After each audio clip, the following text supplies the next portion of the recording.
नमस्ते दोस्तों, global perspective Hindi में आपका स्वागत करता हूं। चलिए आज बात करते हैं मेक्सिको में ड्रग वॉर में आए एक बड़े मोड़ की।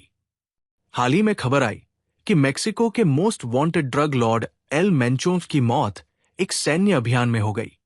ये घटना सिर्फ एक व्यक्ति की मौत नहीं है, बल्कि संगठित अपराध के खिलाफ चल रहे लंबे संघर्ष का महत्वपूर्ण चरण है। इसके तुरंत बाद देश भर में हिंसा फैल गई, जिससे स्थिति और जटिल हो गई।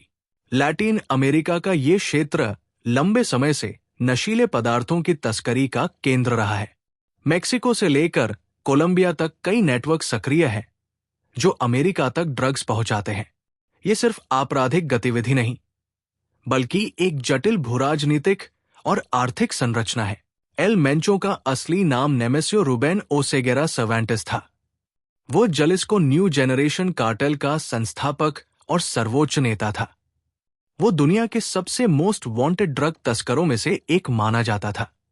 ये कार्टेल मेक्सिको के सबसे शक्तिशाली आपराधिक संगठनों में से एक बन चुका था। इसने तेजी से अपने प्रभाव क्षेत्र का विस्तार किया और सैन्य शैली की रणनीतियों का उपयोग किया। ये संगठन हेरोइन, कोकीन और विशेष रूप से फेंटनिल की तस्करी करता था। इसके अलावा अपहरण, जबरन वसूली और ईंधन चोरी जैसी गतिविधियों में भी इसकी भूमिका रही। मेक्सिको की सेना, नेशनल गार्ड और अन्य सुरक्षा बलों ने मिलकर अभियान चलाया। गोलीबारी हुई और बताया गया कि एल मेंचो घायल हुआ तथा उपचार के दौरान उसकी मृत्यु हो गई। ये कार्रवाई संगठित अपराध के खिलाफ एक बड़ा प्रहार मानी जा रही है। सरकार लंबे समय से उच्च मूल्य वाले लक्ष्यों को निशाना बना रही थी। इससे कार्टेल की कमांड स्ट्रक्चर पर असर पड़ सकता है। इस अभियान में अमेरिका के साथ खुफिया सहयोग की बात सामने आई। फेंटनिल संकट अमेरिका के लिए बड़ी चिंता है, इसीलिए द्विपक्षीय सहयोग बढ़ाया गया। अमेरिकी राष्ट्रपति डोनाल्ड ट्रंप ने सोशल मीडिया पर प्रतिक्रिया दी और इसे सफलता के रूप में प्रस्तुत किया। उनका संदेश ये संकेत देता है कि सीमा पार ड्रग तस्करी को रोकना उनकी प्राथमिकता रहा है। अपने सर्वोच्च नेता की मौत के बाद कार्टेल ने हिंसक प्रतिक्रिया दी। सार्वजनिक संपत्तियों को जलाया गया, वाहन और ट्रक फूंक दिए गए। इसका उद्देश्य डर पैदा करना था। हाईवे अवरुद्ध किए गए और कुछ उड़ानें रद्द करनी पड़ी। परिवहन व्यवस्था बाधित हुई और व्यापार तथा पर्यटन प्रभावित हुआ। लोगों को घरों में रहने की सलाह दी गई। स्कूल बंद हुए और सार्वजनिक कार्यक्रम स्थगित किए गए।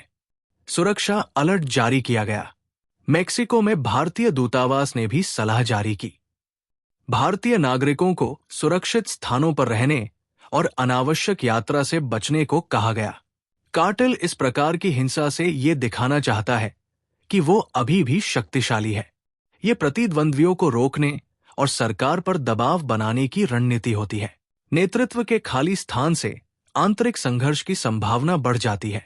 उत्तराधिकार को लेकर अस्थिरता या पुनर्गठन हो सकता है। 2006 के बाद से मेक्सिको में ड्रग युद्ध तेज हुआ। लाखों लोग हिंसा में मारे गए या लापता हुए। ये एक दीर्घकालिक संकट बन चुका है। कई क्षेत्रों में कार्टेल का प्रभाव स्थानीय प्रशासन तक फैला हुआ है। वे बंदरगाहों, राजमार्गों और ग्रामीण क्षेत्रों पर नियंत्रण रखते हैं। फेंटनिल एक शक्तिशाली सिंथेटिक ओपियोइड है। इसका उत्पादन सस्ता है और मुनाफा अधिक है। अमेरिका में ओवरडोज संकट से ये जुड़ा हुआ है। अमेरिका में उच्च मांग, मेक्सिको में गरीबी और भ्रष्टाचार तथा लंबी सीमा रेखा इस समस्या को बनाए रखते हैं। आने वाले समय में हिंसा बढ़ सकती है। कार्टेल पुनर्गठन करेगा। अमेरिका और मेक्सिको के बीच सहयोग जारी रहेगा, लेकिन चुनौती बनी रहेगी। अगर आपको हमारा एनालिसिस पसंद आया तो ऐसे ही भविष्य की खबरें पाने के लिए हमारे चैनल को लाइक और सब्सक्राइब करें।